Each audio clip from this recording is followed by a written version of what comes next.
Bismillahirrahmanirrahim.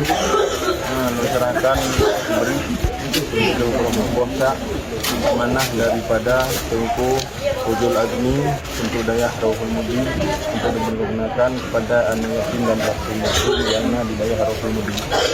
Doanya memudah rezeki, selamat iman dan bahagia.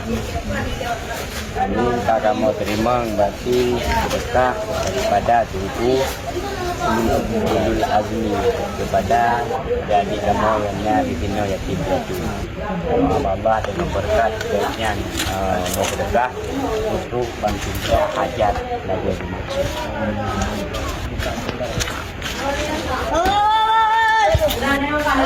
Aku maknum lah.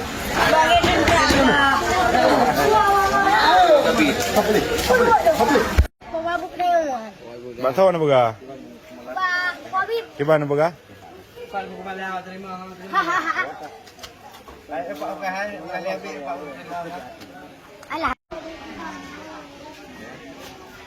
Jadi beklam thon lepon na baga dengan kelum.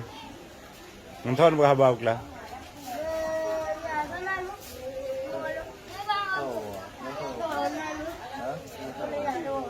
Bos ban.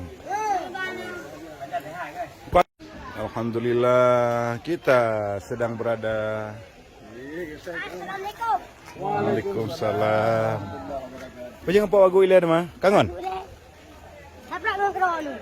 Kangen kelum? Pakan. Waalaikumsalam. Engkau abang tuah boh. Abang dan ni.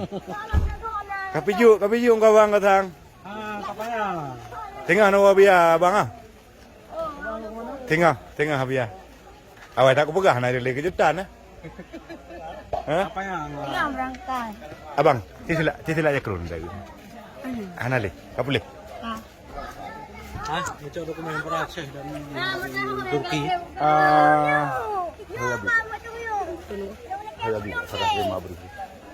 Aku, yo tu. Motor apa? Terus kami. Je, yang baik nak putih kunci. Je. Tungku Habib. Pari. Hei kenal. Je, aku lu. Yang baik nak putih kunci apa? Je duduk dalam. Aku baik. Ha? Okey. Boleh. Hoi Habib Pak Sarah Pak Habib. Banyak tak? Ki hang ko abang Al-Mudan ni. Engko abang lagi santri baru truk ko. Ha?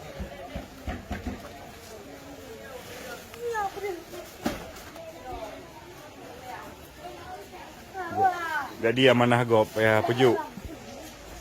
Mana? Mana? Kakak lu kat sana. Saya mengucap bang, terima kasih. Ni tahu ha? Ha?